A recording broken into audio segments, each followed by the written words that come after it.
Vamos fazer o cálculo agora dessa mesma integral de linha sobre o trajeto C. E aqui temos algo novo a destacar. Veja que, fora esse primeiro caso, que era um caso bastante trivial, porque eu conseguia separar o percurso de um percurso que só dependia de x e do outro que só dependia de y, em geral, quando a gente tiver que fazer uma integral de linha, a gente tem que encontrar uma maneira de relacionar o y com o x, ou uma maneira de relacionar tanto o y quanto o x com uma terceira variável, em termos da qual a gente vai escrever essa integral de linha. Isso se chama encontrar uma parametrização da curva, coisa que você aprendeu em algum lugar do passado, né?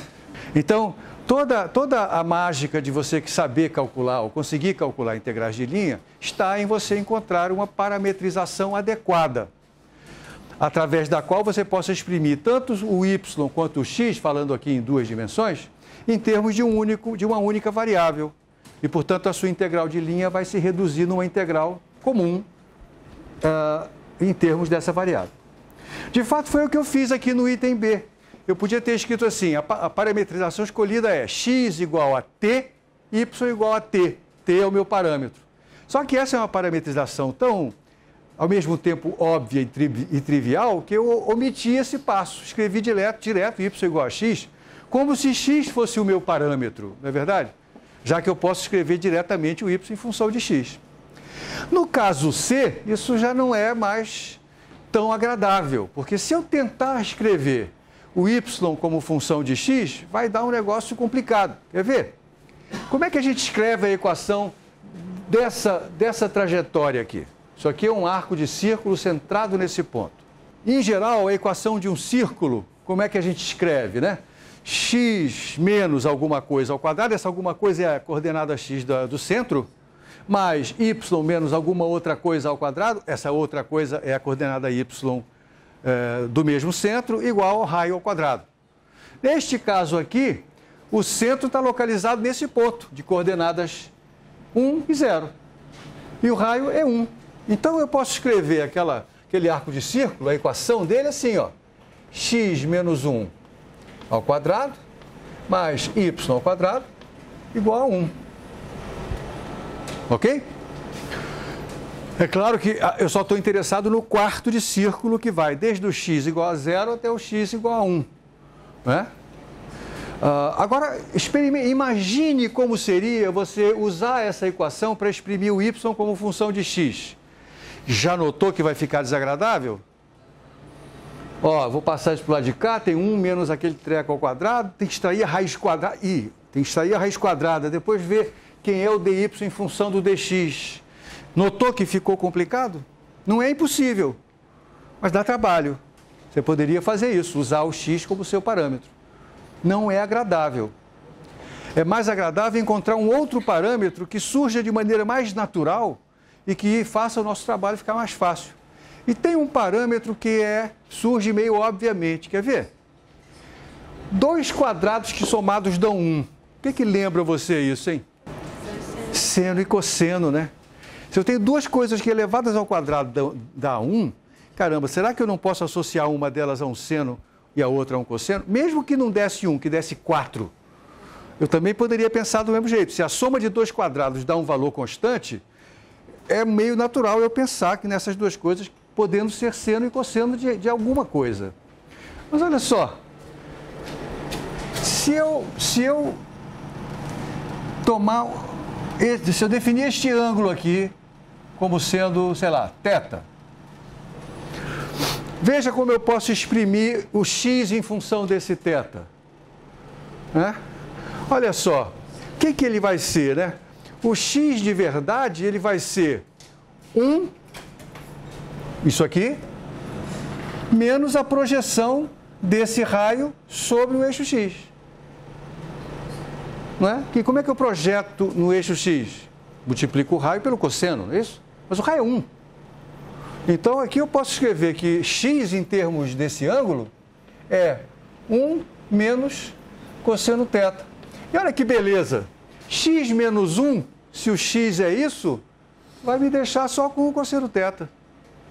Yay! Né? E será que uma coisa bonita acontece com o y também? Acontece, porque o y, ele é a componente vertical desse raio. E a componente vertical desse raio é o raio multiplicado agora pelo seno de θ. Mas o raio é 1.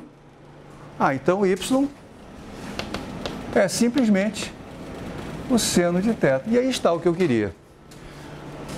Eu transformei cada uma dessas parcelas quadráticas num cosseno e num seno do mesmo ângulo. Portanto, o fato da soma desses quadrados dá 1 é simplesmente natural. E agora, olha só, eu posso exprimir tudo em função desse ângulo θ. Quer ver? dx, quem é o dx aqui? Regra da cadeia.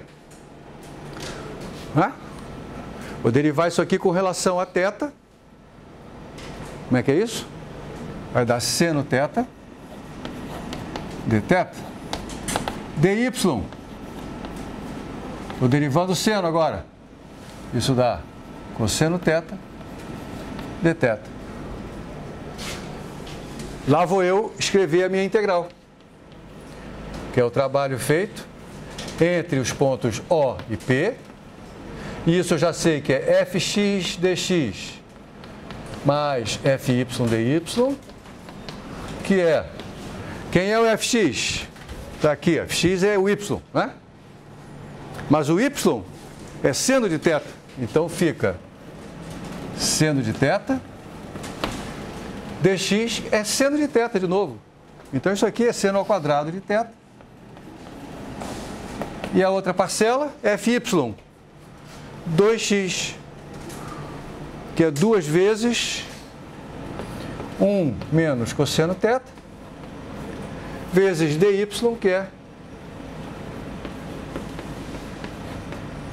Essa é a integral que eu tenho que fazer. E quais são os limites de integração? Esse θ começa valendo 0, né? E acaba valendo 90, π sobre 2. Então isso aqui, a integral é de 0 até π sobre 2. Cuidado para não misturar com esse. Pronto, agora isso é conta que você sabe fazer, né? Eu transformei a integral de linha numa integral unidimensional. Isso vai dar, vamos lá. Posso separar, se eu quiser, isso aqui em várias integrais, em 3 integrais diferentes. Por enquanto eu não vou fazer isso. Vou escrever aqui seno ao quadrado, e veio daqui, mais, aqui tenho 2 vezes 1 vezes o cosseno, mais 2 vezes o cosseno. E aqui tem 2 vezes menos cosseno vezes cosseno, menos 2 vezes cosseno ao quadrado.